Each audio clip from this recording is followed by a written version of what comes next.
Hi friends, welcome to my kitchen ஸ்பேஸில் இன்றைக்கி நம்ம ஏர் ஃப்ரை சீரிஸ் என்னென்னா காலிஃப்ளவர் ஃப்ரை. அதுக்கு ஃபஸ்ட்டு ஒரு காலிஃப்ளவர் எடுத்துக்கோங்க.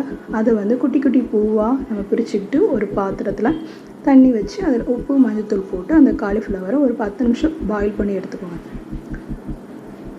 பாயில் பண்ணி எடுத்ததுக்கப்புறம் அதை வந்து ஒரு பாத்திரத்தில் இது பண்ணி உங்களுக்கு என்னென்ன வேணுமோ போட்டுக்கலாம். நான் இதில் என்னெல்லாம் போட்டுட்ருக்கேன்னா உப்பு, மஞ்சத்தூள், வத்தத்தூள், மல்லித்தூள், சீரகத்தூள், அதுக்கப்புறம் கொஞ்சமாக லெமன் போட்டேன். அதுக்கப்புறம் இதில் வந்து ஏதாவது ஒரு ஆயில், நான் வந்து இதில் தேங்காய் எண்ணெய் யூஸ் பண்ணியிருக்கேன்.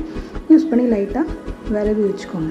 விரவிட்டு ஒரு 5 நிமிஷம் செட் ஆகினா போதும். அதுக்கப்புறம் ஏர் ஃப்ரையரில் வைக்கிறதுக்கு ஏர் ஃப்ரையர் ட்ரேயில் அந்த காலிஃப்ளவர் எல்லாத்தையும் வச்சு ஏர் ஃப்ரையரில் 180 டிகிரி வந்து செல்சியஸ் வச்சு 10 மினிட்ஸ் இது பண்ணி எடுத்துக்கோங்க.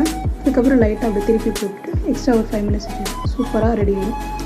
இது நான் வந்து ஆயிலில் டீப் ஃப்ரை பண்ணால் எப்படி இருக்கும் அப்படின்னு காட்டியிருக்கேன். ஏர் ஃப்ரையரில் பண்ணதும் ஆயிலில் பண்ணதும் இதில்